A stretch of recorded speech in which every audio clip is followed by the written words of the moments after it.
Low hose and pulls. They're hard, they're steady, get your butts ready for me. Legally. Somewhere in the world, there's a YouTuber, there's a live streamer who'd want to go to this event. They can't.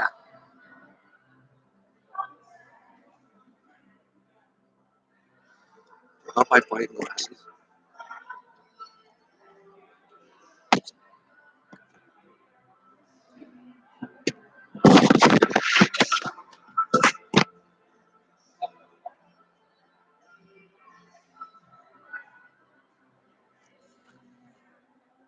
Well, we did, actually, no, I won't say that.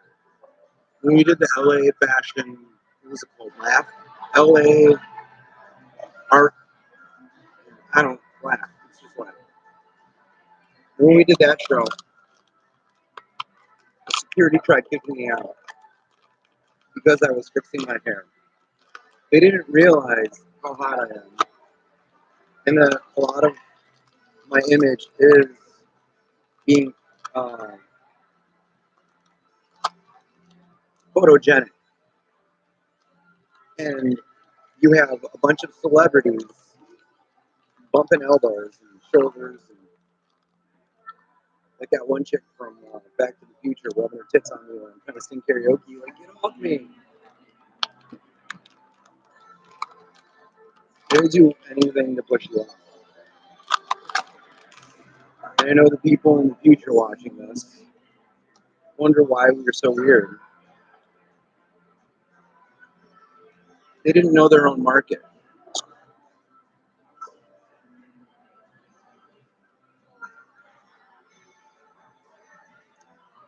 You know how to trap a god? Make them a nice meal.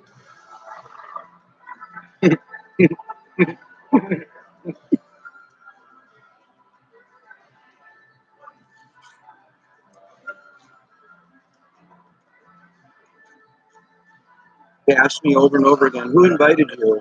How did you find out about Laugh? The person who is your main attraction to the events are the fucking people that invite me.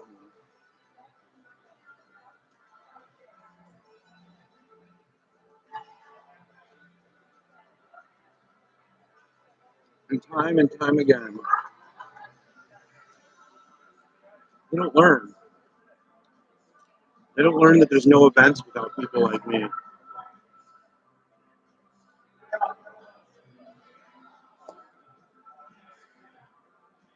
We are the music makers and we are the dreamers of dreams.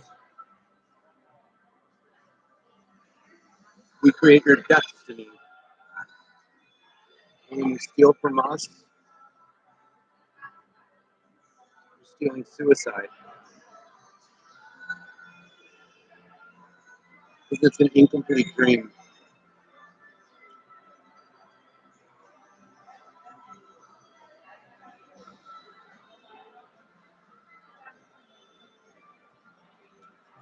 We are the Proto Tools and the Board Effects. And the P-Gen generation living off of tofu and single-use snacks.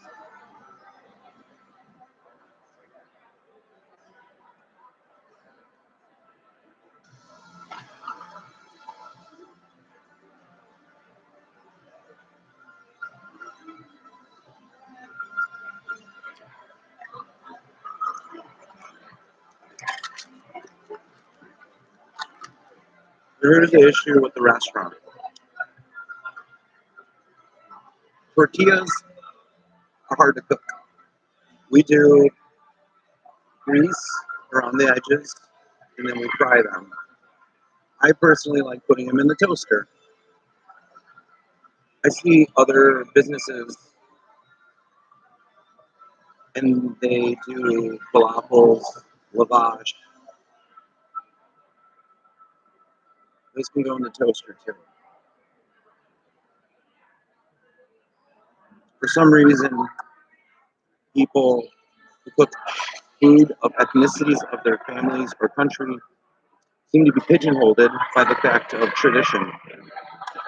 I will not put rice in a tortilla, corn, because the rice is too moist and it will rip through the tortilla, unless it is slightly deep fried or has grease on it in order to hold its texture.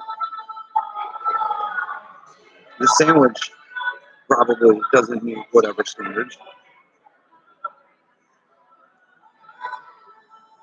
There are businesses like Whole Foods that have stolen from everybody and taken completely whole entire businesses. They even started making a signature pizza from an Oakland place, ricotta and mushrooms. I don't know if the people that worked at the place went to Whole Foods and took the recipe.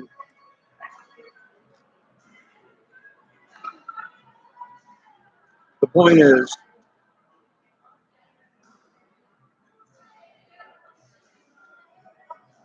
making the same thing that originally was a melting pot dish, a flour tortilla con frijoles y hamburguesa, deep fried.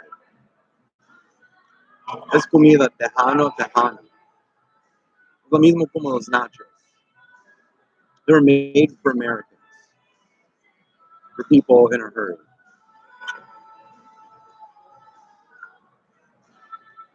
And for some reason, we hold the traditions to that. Putting French fries in a gyro, making a gyro taco, gyro-rito. Sushi-ritos would be things that are going on.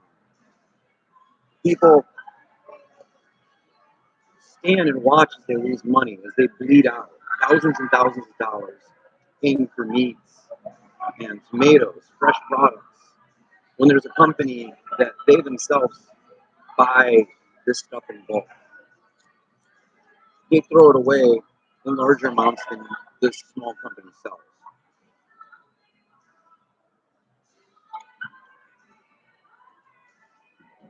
It is no loss to you to make up a new recipe based on the foods you already have.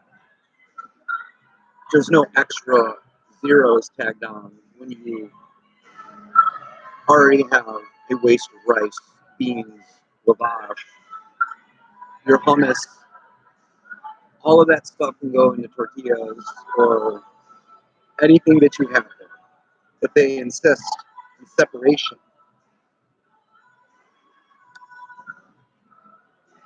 They insist on calling things what they aren't. There are flat pieces of bread, or round, or long, but it's tortillas, or lavash, or prawn, or only prawns. I'm not eating potato chips, I'm eating potatoes. They're just fucking potatoes. French fries are potatoes.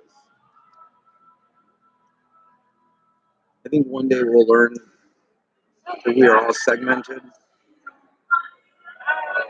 and flavor is a big part of it.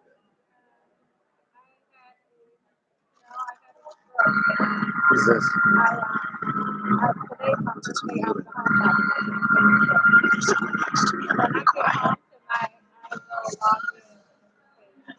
Some eggplant would have been nice in here.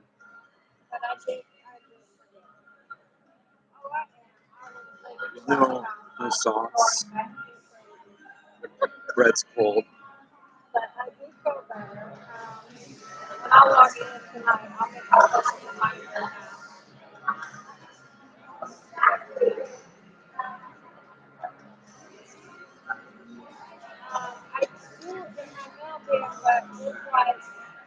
I think maybe people wanted to come here to get food, and the company themselves wanted to actually hand out food that they wouldn't get.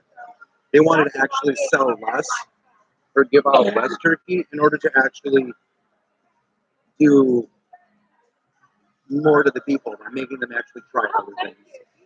On the other table, there was actually a bag, and it was a different sandwich. It wasn't the garden colored sandwich, it was the rainbow, and it was bread with watermelon, pickled watermelon radish or something. I was gonna try it, but inside of the bag there was just a heel of the sandwich. Nobody should eat the fucking heel of the sandwich. I don't know why they even put the heel of a sandwich in there.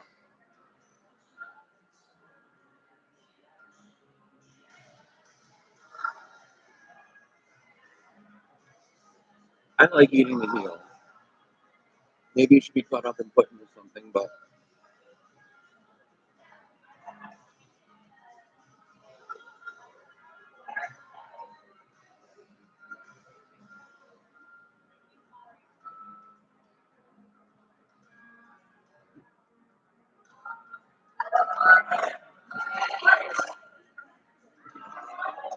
I'm gonna walk around and show you the whole place in a bit. I love it when I walk when I eat.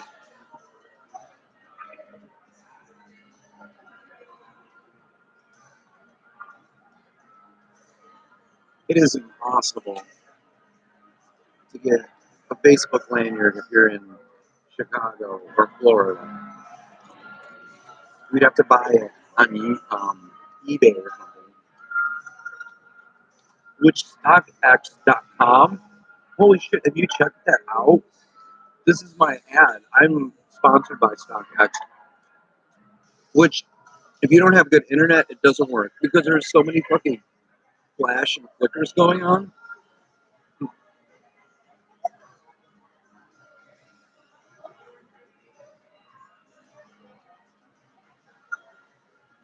here's what's happening. I had to dish out an extra 100, so I'm not going to be able to print out this run for this month of what I planned on. The zero issue of Destiny. I don't mind. I'm currently working on both sides of the covers. A lot of people are approaching me about the cover. I don't know if they want to congratulate me or fight me. They're just standing there staring. And they're like, your art is really cool. I'm like, yeah, I fucking know. I wouldn't be here if my art wasn't cool.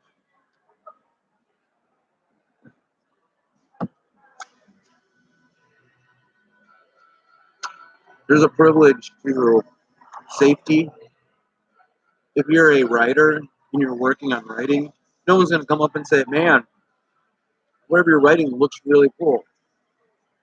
You can't be typing on your computer. Wow, the way you type is so fucking typable. Oh, there's just a magic to the way you're writing those words. I'm like, oh, buddy, it's all a bunch of dyslexic mumbo jumbo. Well, art, I have to deal with my fans coming up instantly to me. And it's not fun. I can't draw with my hand over the paper, which I do.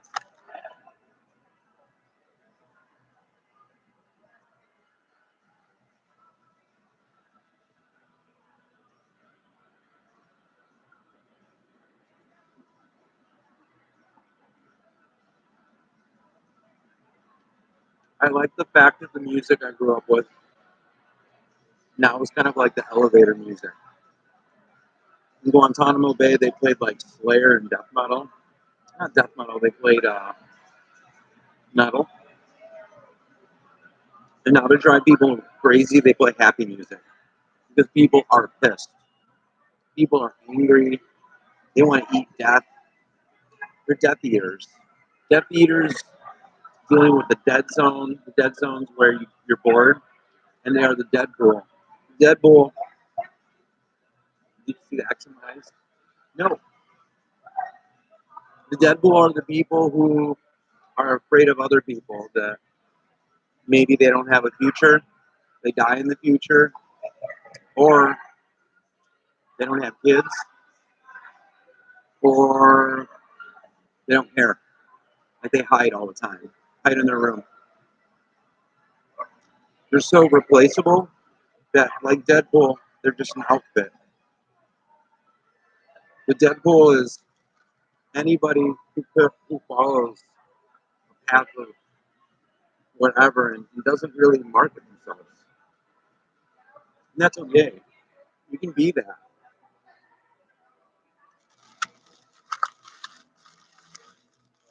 technically like Marilyn Manson is part of the Deadpool.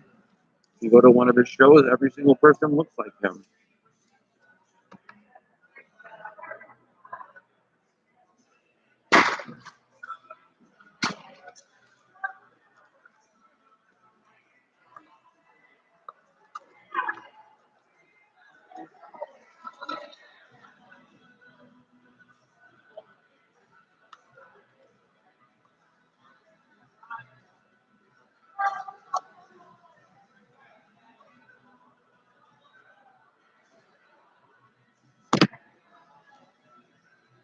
I like that curtain. Nice curtains. Curtains. Oh, so if you watch the new Terminator movie, there's a really weird segue where the Terminator, Arnold, is saying, "He wanted me to put curtains." I can't do Arnold, don't care. Somebody was trying to get Arnold to put in solid curtains. And he's like, no, children are gay. They need anything else. But if you're my age, you know what it means when someone says it's curtains for you.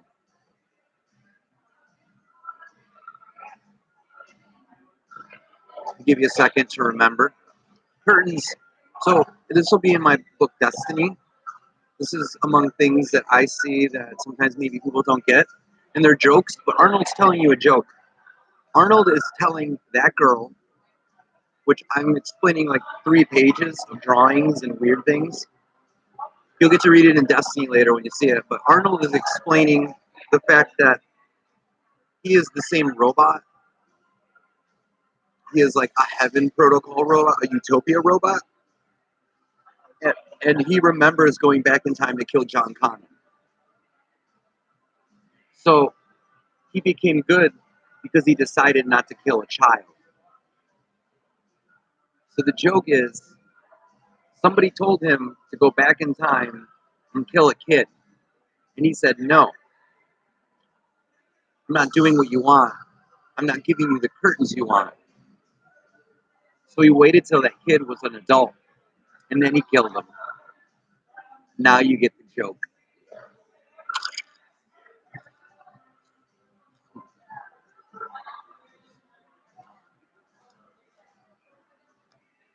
I think that there's stupid people, smart people, and then even smarter people like me that are stupid that are writing stories. If they put little jokes in there that you'll never really figure out. But I like that one. Because if you know the movie, you know that he does kill John Connor. But he doesn't kill him until he's an adult. I believe that the smartest thing for that character is to become human, to be kind and nice, to evolve.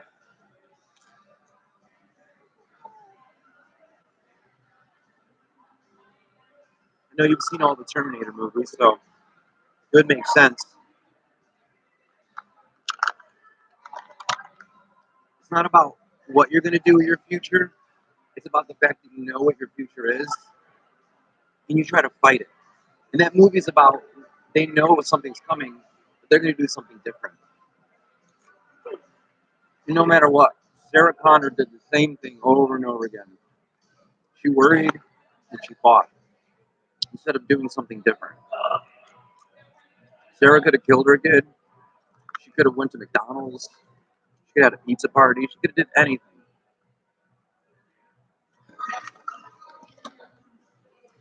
But she did exactly what they said she would do. Eventually, you would live a crazy life where you're always doing the opposite, which is the 3rd episode of Rick and Morty, The Heist. But you don't have to worry about that. It's not about doing the opposite. Crazy George Day. So, episode 3, Rick and Morty, is the George Costanza episode where you do the opposite of what we normally do. We start fumbling into the monomyths and structure of you can do something to create the opposite, and then parallel universes, realities, whatever. But what it is fun. The Terminator learned how to have fun. There's a chance he hit John Connor. Who fucking knows? But he has fun. And when he says the curtains can be anything else, rabbits or bunnies, he's saying, I didn't want to kill a little kid. This shit ain't solid, man. That kid should have fun, even if it is fighting robots. There's a chance the Terminator and the T-1000 were never going to kill John Connor. They were just goofing around. They're literally indestructible. You can figure out that they can kill you in your sleep. Those robots don't sleep. They were dicking around for 7 movies. That's rule number 1. We're in a game. Try to make everyone think we're in a game. Scream. Rule number 2, don't kill anyone in your sleep. Rule number 3, go back to number 1 or something. What a-holes. In conclusion, a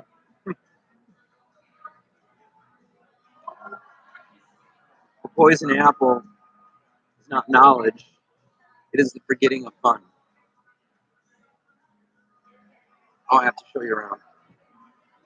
Forgot. I mean, you're paying me thousands and millions and zillions of pennies. I want qubits. I want full-on qubits. I want quantum flip-flops, MIDI-scaled qubits.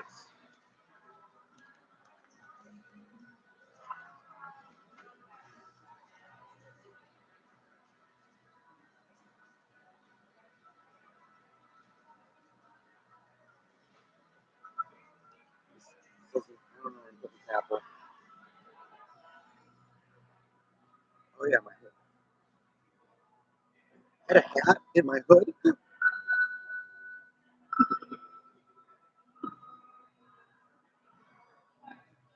My shoes got wet the other day, and they smell so bad. It's raining so much. This is why people buy new shoes, because it rains, and I could try to wash them, but they're always going to smell like Oakland sewers.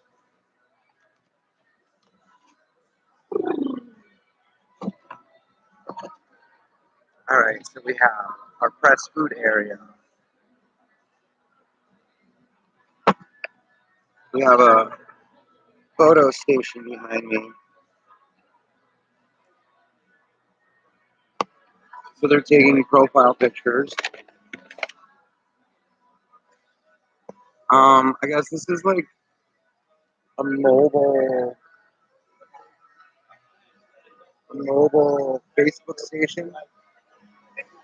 I like my laptop, so I don't understand these booths. They're just booths with iPads, so like people can learn how to steal your information. I guess you're putting your password in while like a bunch of people stand behind you. Look at all the information we can get. Ooh. So they have a laptop, a phone, and then another laptop. I personally scramble nothing. This is the Facebook land here.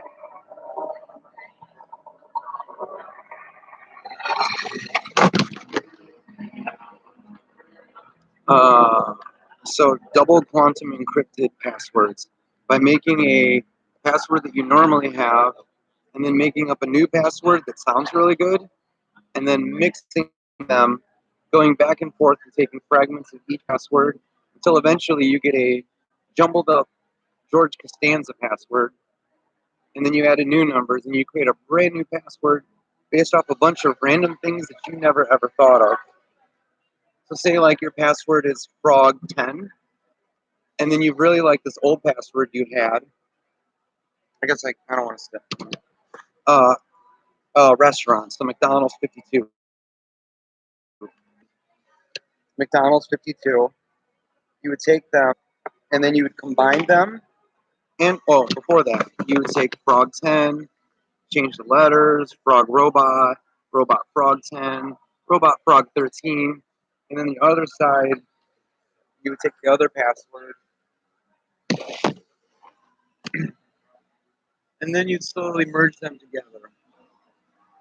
Robot Frog 10, McDonald's 1 3.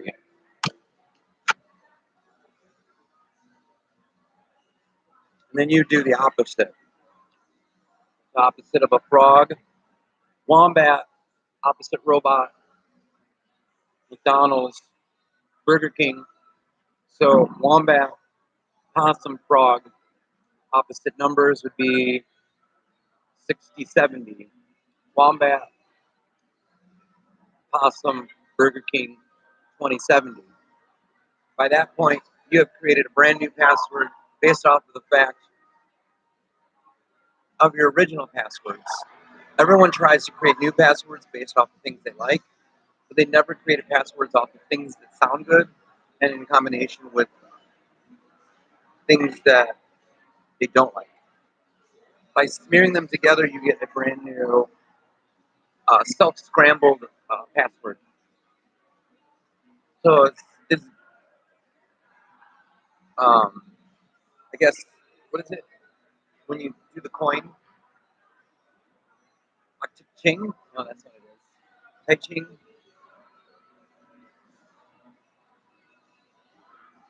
And then from all that, you would take your new password scrambled from the words you don't like and the words that you do like, you created them together, and then you would do the opposite of both of those words scrambled together.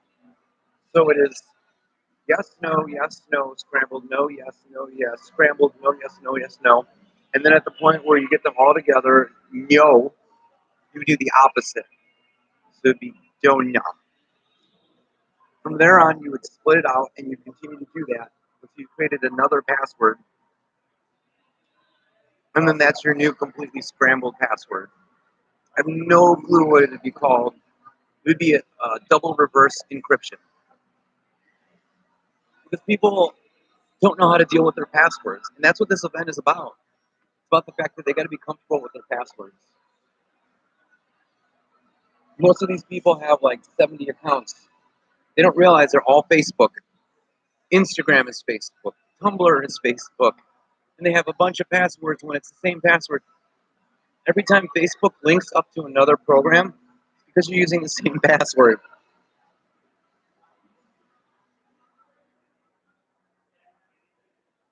Nobody cares about your Facebook account. I can literally put my Facebook password and say, hey, go into my Facebook and just screw around, delete all my shit, put up everything you want, and no one will go in there because nobody values what you have now. In the future, they will. In the future, breaking in and hacking into people's profiles will probably be illegal. It'll probably be the one war in the future. Personal protected things. That is that currently isn't shit. Like someone talking shit about me, saying that I raped someone, or I stole the bank, or all of this gossip, which they're trying to make illegal for slap lawsuits. Slap lawsuits would be slap slander is what should be illegal soon because it's you use Facebook, so you yourself are a celebrity. There are people who don't use Facebook, and it doesn't matter how many followers you have; it's how many friends you have. Those aren't your friends; those are your fans. And if they're talking shit to you, that is slander on you. You're a personality, and in the future, who knows? Like you could put up one picture on your Facebook, and they use this for these people were free. These people were happy, and thousands of dollars are made just because you have one arm around a person. You changed the fucking world. And in the future, they can't change the world. They got to look back at what we were doing now. Because they weren't the first ones that entered in the transgression of totality, of the singularity of Facebook world. That we were forcibly pushed into Facebook. I didn't ask for all of this. I asked for a name, Lilu LeVay. I asked for an avatar. I didn't know it would be me. I didn't know you'd watch every part of my life. And I'm happy. With the slap slander, it will be the biggest thing. It'll be the fourth war. Because I know right now there's a third war going on. And the fourth war is on the internet. My digital four-dimensional person screams and yells because I have to live my reality. I have to create my reality. I have to type my reality. And other people think it's so rude. This person's live streaming, but they're on cell phones. I was over there and some lady was on her phone. Don't talk on your phone when someone's live streaming on the fucking press table. I'm on the professionals fucking table. I can sit on any of these fucking tables because I run all of this shit. I always have. I've worked for every single fucking company except for the stupid fucking bottom companies, which are the coders, which are the people that make money. Do you know why they make money? Because they're the fucking slaves. Because eventually they won't have a job. They need to learn how to use their money. They need to learn how to make money. Because when their jobs are done, people like me aren't going to hire them because they ain't going to be worth shit. Imagine you created Skynet and now the resistance doesn't know what to do with you. Oh, thanks, you created Skynet. Have fun rubbing two sticks together to light your ass on fire when you shit out flames. We're the movers, we're the shakers. They can't even touch raw chicken. They need their shit packaged and processed, a little smiley face on it. They don't even know how to fucking network here. This goddamn thing was for you to hit on people. You're supposed to come here. It was a dating thing. Facebook is trying to get their dating app going. And they try to trick everyone to come here to meet each other, to meet all of the people behind the little kiosks, the laptops. The human element is being left out, and I am happy with that because I don't value the humans that are behind the screens. I love the fact that I can go into Target and go to the kiosk, and pick up my pizza and some my breadsticks, fill up my own fucking soda, and sit down because I've been working in companies my whole fucking life doing that for you, for the rest of the customers. Not you in the future, but the people that are watching this now. I have made your cheeseburgers, I have filled up your coffees, and now it's time for you to do it yourself because you got to learn, because you got to grow up, because you got to be an adult. Fucking try hard. You tried so hard at making everyone lose their jobs, but you never took the time to learn how to make it. And everyone like me, we're just waiting for you to lose your jobs. We're waiting for the resistance. My caps look good.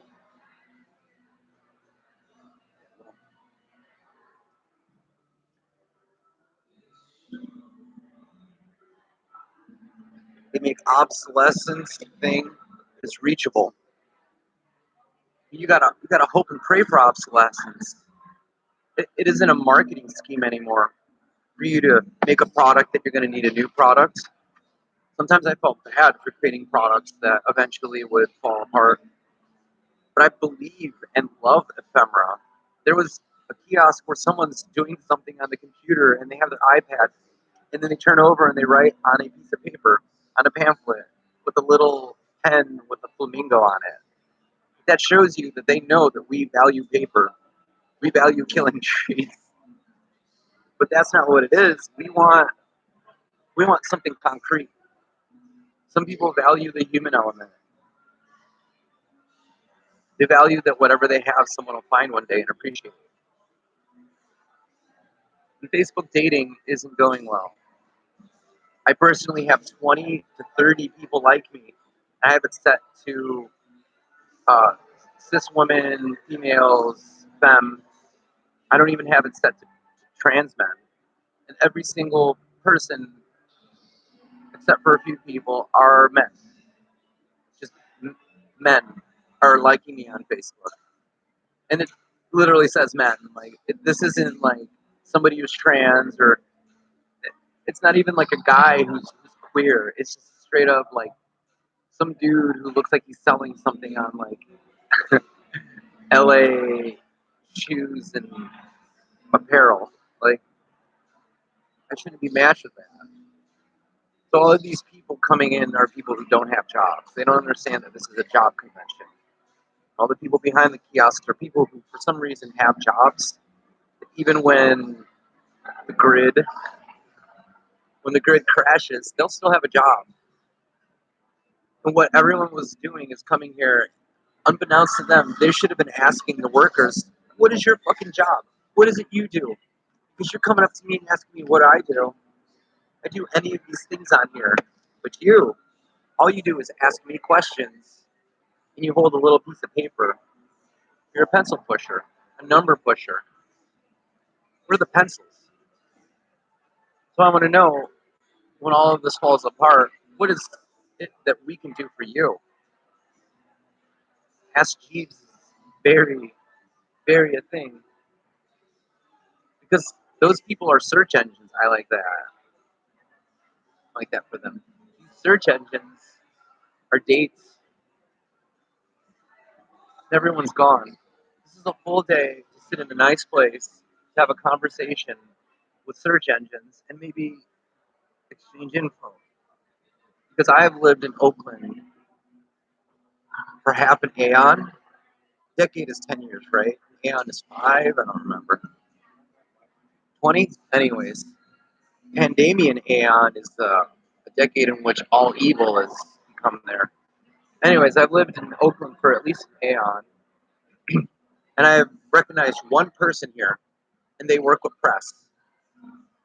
Everyone else, complete blur. Like, these people are coming from other places to be here. And they came here, they ate their turkey sandwich, and they left. There's nothing else outside in Oakland.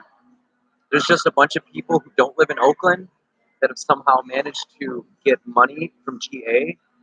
They go to wherever they go, it gets cold, and they come back here. Because also the same thing, if you go on the streets in Oakland, I've lived here, again, for so long, I don't recognize a single homeless person. And I walk every day. Every day I walk more than 5 miles. I walk around this place forever. Segue, because where I live, there's snow. I still run through the snow. But I dreamed about walking around hills. I dreamed about areas where I could walk. And I just do that here. I don't care what goes on. I don't care about jobs. I don't care about food. I don't care about anything. As long as I can walk around, I can see things. Back to the conversation. And when I walk around everywhere, I see every single homeless person. I see every person who's pretending not to be homeless. I see in every car. I see every broken thing, broken house. I see every business. I see every front. I see your fronts. And I also see, yeah, who's trans and not. That was a segue joke. I'm sorry. But there's just people who are pretending to be homeless, asking for money, and they get money. They don't realize that people giving them money is because they know they've never seen this person in their life, and they're going to give them $5 as a homeless person walks by who has been here and struggling. Now this person's going to beat the shit out of that person. They know what they're doing. They're giving you money to get your ass kicked. That $2 was worth it when that dude who's been living under the bridge, living off of sugar packets and crackers, and $2 could have bought them a thing of liquor. And then this dude's gonna go buy some heroin, buy some fancy meth or cocaine. And then when summer hits, they go back to LA or wherever they're from.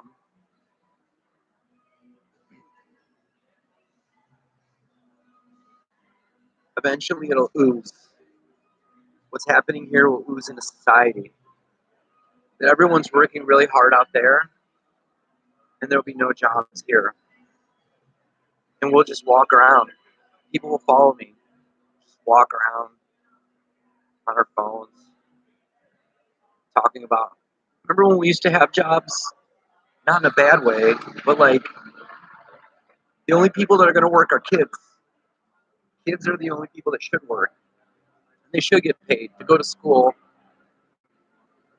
When I was a kid, they made us put together radios and TVs. Like, that's what happened when you got into high school. I got to put together my radio. I went into a class and learned how to market and budget it, my my credit and my, what is that thing called? Checks. They taught us how to do our checks, and in the end, you could put together a VCR or a, I don't think CD player. Wait, yeah, a CD player. And something else. Nobody picked the third one. So I had to put together, the top had a CD player, 2 tape players, speakers. You had to put together all the inner components. Some people put together VCRs. So, so like, it's just jobs. And once you're done with school, I realized that there was no point for me to work anymore unless somebody's tricking you into working. You have to see that a bartender is just a person who's selling you toilet paper, and the church key is the key to the toilet. All of the businesses are shitters, fancy shitters you're using. In Mexico, they know it. They know that they should sell you toilet paper because all they're doing is selling you a toilet. It's just fancy food for you to shit into their fancy toilets. You're a bartender? No. You're a bathroom attendant. Don't let anyone trick you into being a bathroom attendant. It's the only job that's left over. You work hard making a car so that persons or people can drive to toilets. You make fancy food so, again, they can go defecate in other toilets.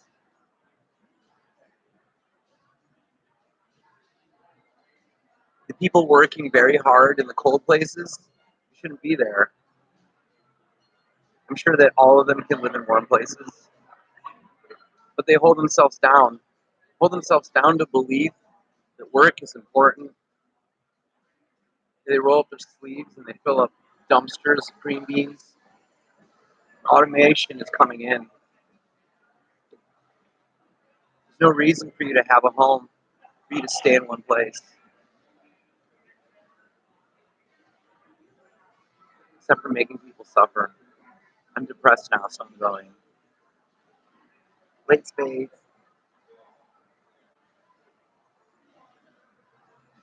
All about that FaceTime.